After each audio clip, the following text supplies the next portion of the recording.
अपनी ही नाबालिग बेटी की रेप और हत्या करने के मामले में आसनसोल अदालत ने सुनाई आरोपी पिता को फांसी की सजा।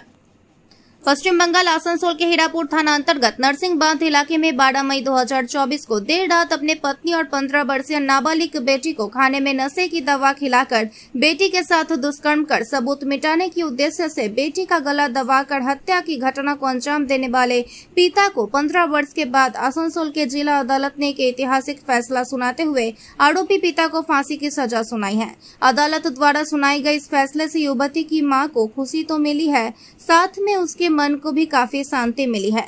मृतिका की मां की अगर माने तो उन्होंने जीवन में कभी कल्पना तक नहीं की थी कि उसका पति इतनी बड़ी हैवानियत भरी घटना को अंजाम देगा। वह पिता के नाम पर हैवान था और उसी हैवानियत की सजा मिली है। मृतिका की मां ने कहा उसको न्यायालय पर पूरा भरोसा था, जिस भरोसे को न्यायालय ने टूटने नहीं दिया।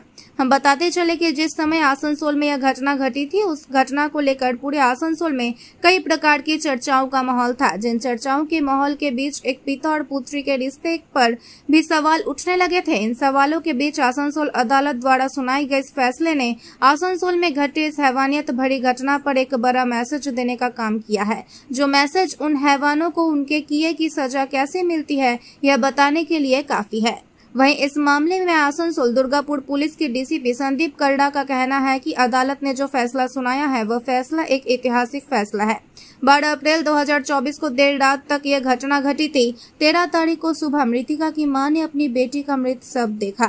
कान और नाक से रक्त निकला हुआ था, जिसके बाद मृतिका की मां ने घटना की खबर हीरापुर थाने को दी, जिसके बाद 14 अप्रैल को मामला दर्ज हुआ और जांच शुरू कर दी गई। जांच के दौरान पुलिस को शक हुआ कि इस घटना के पीछे हो ना हो उसका पिता का ही हाथ हो सकता है, जिसके बाद पिता से मामले में कड़ाई से पूछताछ करने के बाद आरोपी पिता ने आरोप को कबूल कर लिया।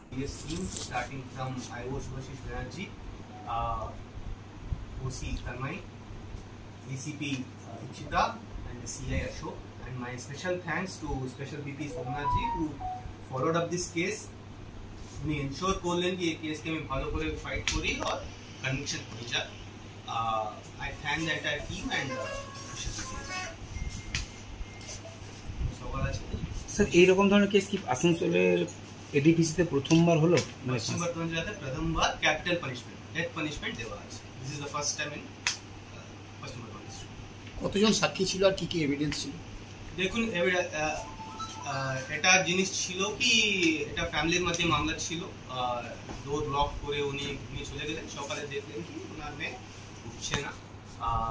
খারাপ টেস্ট ছিল ফ্রম ইয়ার্স অ্যান্ড নোজ। তো যখন হসপিটাল নেওয়া হয়েছে she was declared brought dead.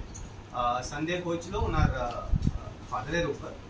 তো ও অ্যাঙ্গেলে ইনভেস্টিগেট করলাম, তারপরে উনি কনফেস করলেন কি করলেন। তো that basis he was arrested. I think around 33 witnesses were examined. 16 witnesses were examined and final conviction. ठीक सर के स्पेशल सर बोलिए।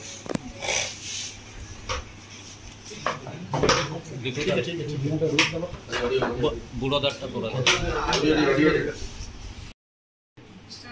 স্ট্রাইকিং ফিচার বলে রাখি যে জাজমেন্টে ইটসেলফ কোর্ট একটা প্যারাগ্রাফ শুধু আয়োকে অ্যাপ্রিসিয়েট করেছে, how the investigation has been done by the.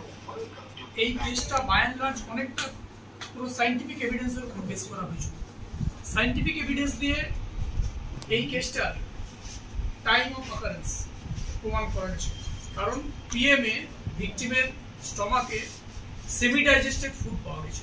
রাত্রেবেলায় খাওয়া দাওয়া করার পর শুতে যায়, তারপর পিএমএ সেমি ডাইজেস্টেড ফুড পাওয়া গেছিল, যেটা থেকে টাইম অফ ডেথটা অ্যাসার্টেন করা গেছিল।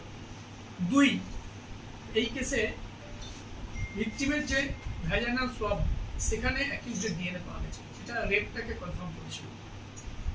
যে জায়গায় ঘটনা, যে বিছানাটার উপর ঘটনা, সেই চাদরে স্টেন পাওয়া গেছিল, সেই স্টেনে যে ডিএনএ পাওয়া গেছিল সেটাও অ্যাকিউজডের পাওয়া গেছে, যেটা পিওকে কনফার্ম করেছিল।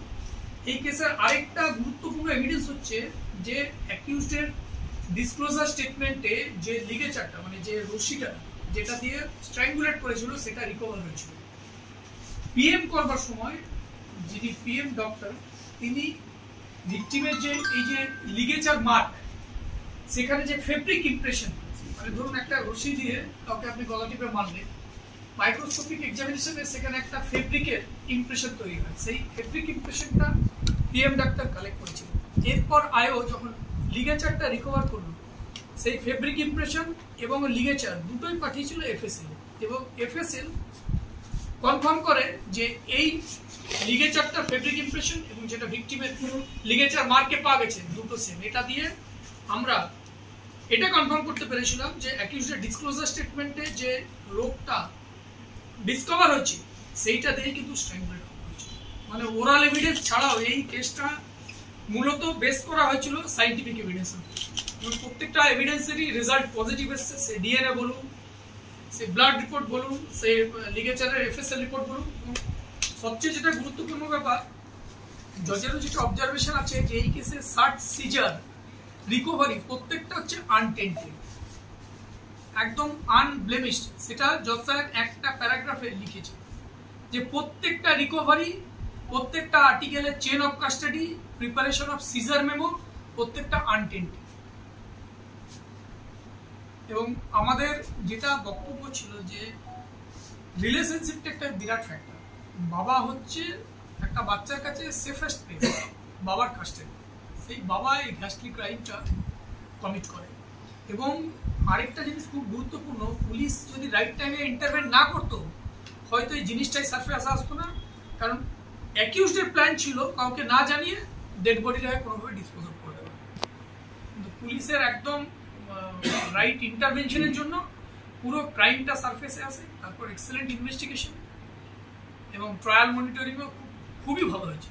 প্রসিকিউটরের রোল হচ্ছে bridge between the investigating agency and court. কিন্তু যদি ইনভেস্টিগেটিং এজেন্সির কোপারেশন বা এফেক্টিভনেস না থাকে, প্রসিকিউটর একা কি করবে? ইনভেস্টিগেটিং এজেন্সির কোপারেশন, এফেক্টিভনেস আউটস্ট্যান্ডিং। ঠিক।